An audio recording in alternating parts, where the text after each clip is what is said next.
CAA को लेकर देश में पिछले कुछ दिनों से बहस छिड़ी हुई है।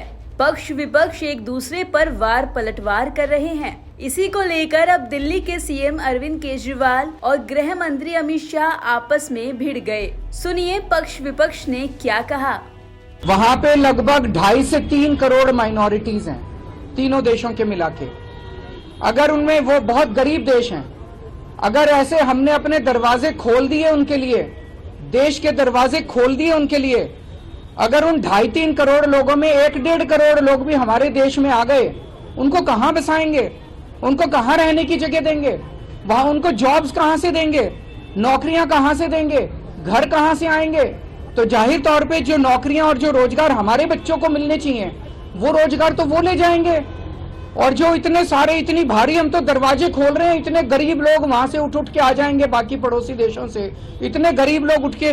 मैं हिसाब लगा रहा था, अगर 1-1.5 करोड़ लोग भी आ गए, आजादी के बाद 1947 में जितना बड़ा माइग्रेशन हुआ था, उससे कहीं ज्यादा बड़ा माइग्रेशन इस एक सीए के कानून से होने जा रहा है। आपके घर के पास, मैं पूछना चाहता हूं देश के लोगों से, अगर आपके घर के पास पाकिस्तानी आके झुग्गी लगा के बैठ गए, आप पसंद करोगे? कितने लोग पसंद करेंगे? बांग्लादेश से, पाकिस्तान से अगर झुग्गी लगा के आपके, पता नहीं वो कौन लोग हैं, क्या हैं, सारी कानून व्यवस्था चरमरा जाएगी।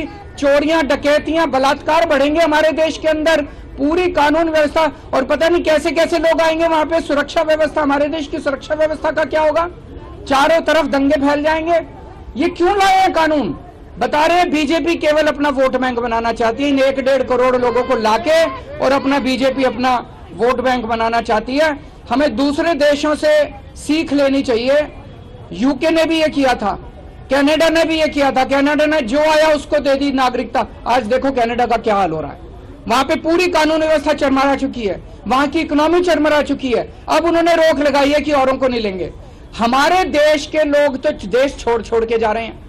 11 लाख लोग हमारे देश के व्यापारी, उद्योगपति पिछले 10 साल में देश छोड़ के चले गए। क्यों? क्योंकि वो बीजेपी के अत्याचार और बीजेपी की नीतियों से तंग आ गए।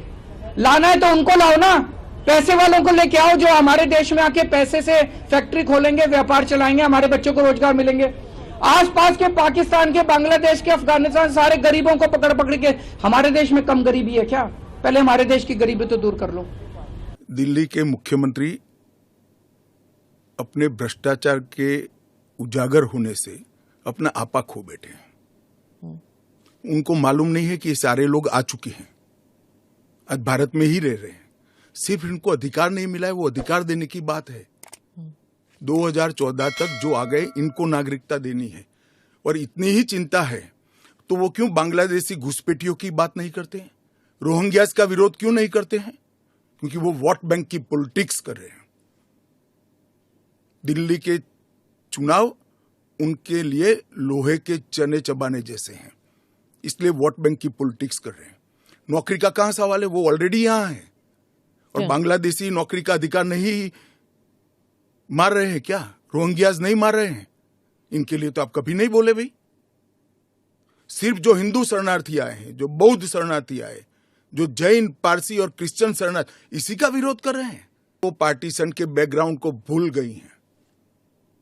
शायद उनको जो निराश्रित आए थे, जो रेफ्यूजीज आए थे, इनके परिवार के साथ एक चाय पीनी चाहिए।